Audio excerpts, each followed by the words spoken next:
Hai semuanya, gimana kabar kalian? Semoga selalu dalam keadaan baik. Jadi selamat datang kembali di Andre Greystone Channel. Ini adalah segmen analisa pagi. Seperti biasa kita akan membahas, mengupdate untuk pergerakan dari market Bitcoin. Teman-teman, hari ini tanggal 20 November 2022. Kita akan masuk langsung pembahasannya dari news. Teman-teman, kemarin itu ada tweet cukup penting dari Grayscale ya. Ini tanggal 19 November. Pagi sih mereka nge-tweet. Jadi kurang lebih mereka mengatakan bahwa Coinbase frequently perform on-chain validation due to security concern. We do not make such as on-chain wallet information and confirmation information publicly available through cryptographic proof of reserve or other advanced cryptographic accounting procedure.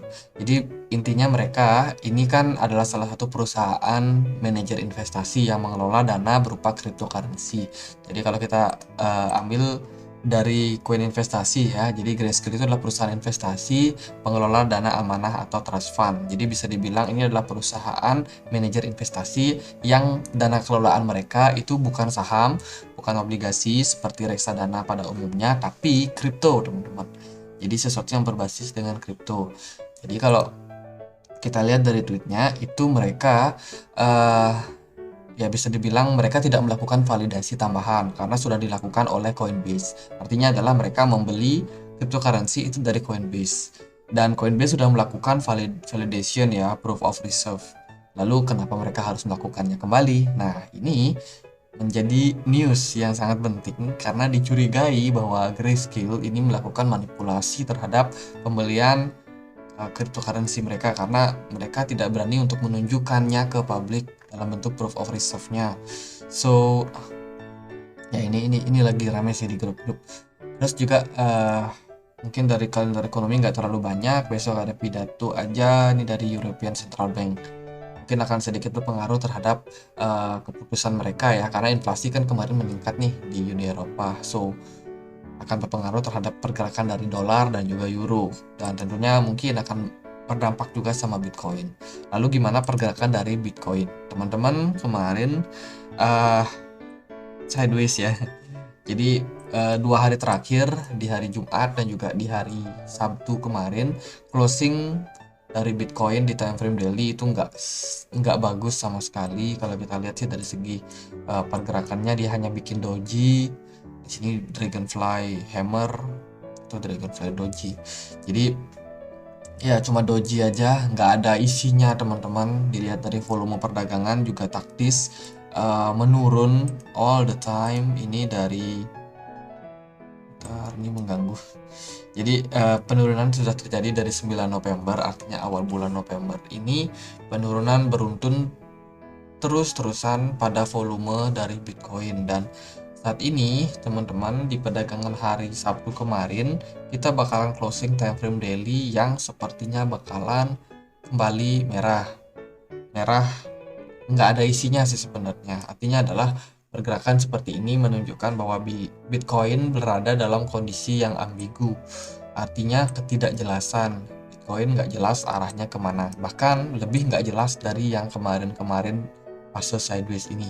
Kalau di sini kan ada isinya teman-teman, bisa dibilang ada isinya ya, beda sama yang terjadi pada sekarang, pada kondisi saat ini benar-benar nggak ada isinya. So teman-teman yang trading ini waktunya buat rehat dulu, terutama trading di market future ini rehat, waktu buat rehat dulu, jangan terlalu banyak aktivitas. Takutnya adalah Bitcoin yang dalam kondisi seperti sekarang kemungkinan di pump atau di dump itu lebih besar. Ini adalah kalau teman-teman salah pasang ya, pasang long atau pasang short, nanti teman-teman berpeluang besar untuk mengalami likuidasi. Jadi kalau kondisinya seperti ini, dia masih bergerak di dalam triangle, ada baiknya kita tunggu dia benar-benar confirm breakout.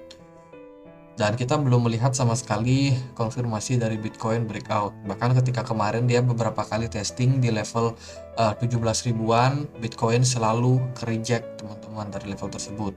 Ini disebabkan karena volume perdagangannya nggak terlalu besar.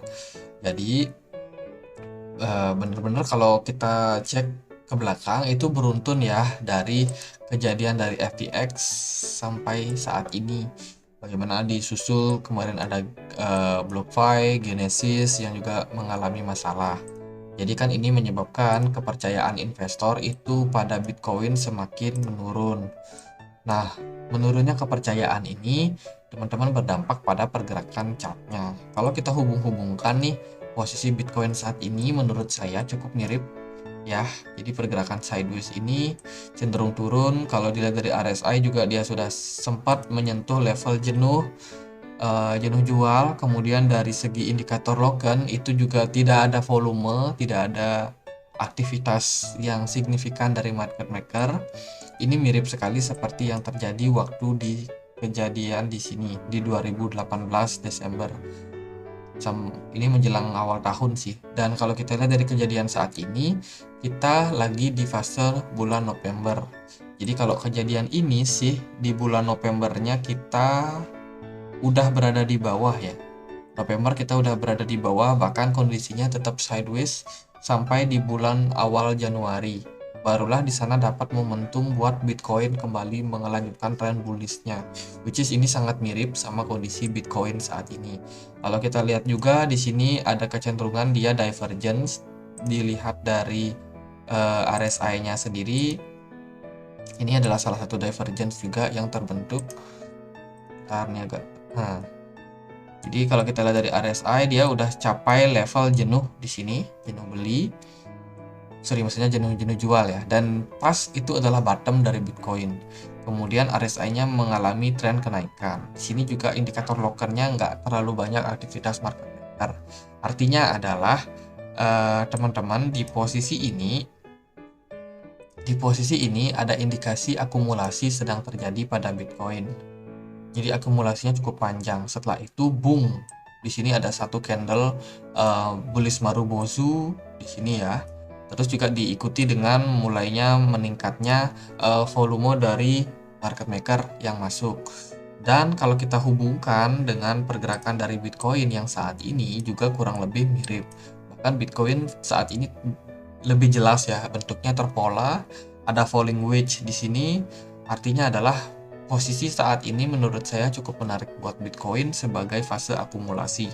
Di saat banyak FUD, banyak orang yang nggak mau masuk, banyak orang yang masih denial, wah ini masih bisa turun nih ke 10.000 sekian.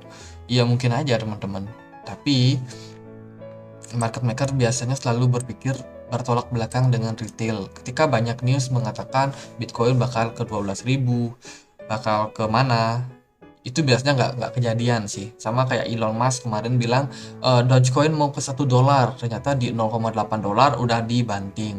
Artinya adalah kita nggak bisa percaya sama news. Apalagi kemarin kan kita di pembahasan kemarin kita sudah bahas beberapa news. Ada yang mengatakan bahwa Bitcoin mau ke 12.000. Ini sebenarnya sudah menjadi tanda kalau menurut saya pribadi bahwa Bitcoin nggak akan ke sana. Bitcoin bisa jadi sebelum 12.000, mungkin di 13.000 dia udah bounce back.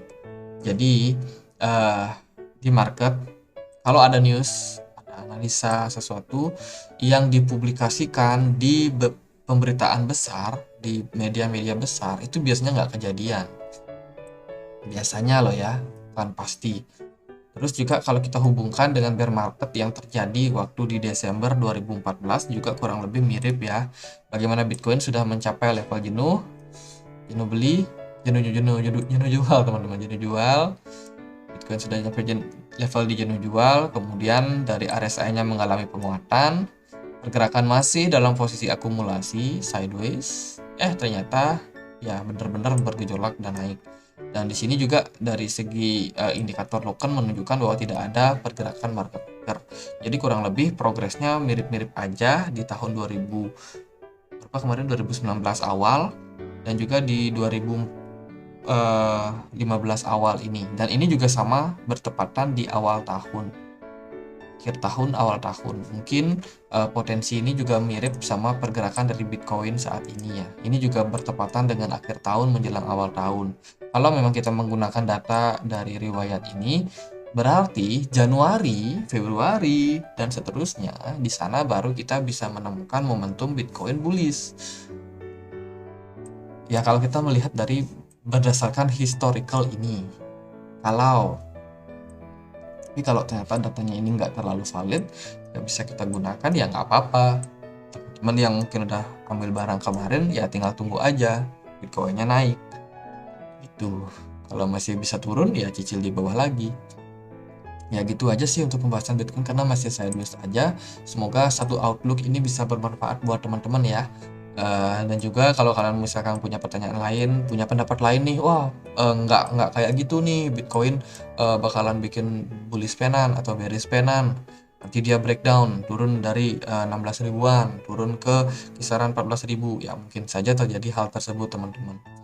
Tapi kan kita harus prepare dengan lebih banyak skenario yang bisa terjadi. Jadi saya sendiri berusaha untuk independen. Outlook yang saya berikan juga nggak bergantung sama analis lain. Jadi semoga aja bisa menjadi salah satu referensi buat teman-teman. Oke, mungkin sekian aja pembahasan kali ini. Semoga bisa bermanfaat. Teman-teman, kita punya komunitas diskusi di Telegram, buat yang mau join boleh join. Linknya temukan di kolom deskripsi. Oke, sekian aja akhir kata saya Andri. Makasih.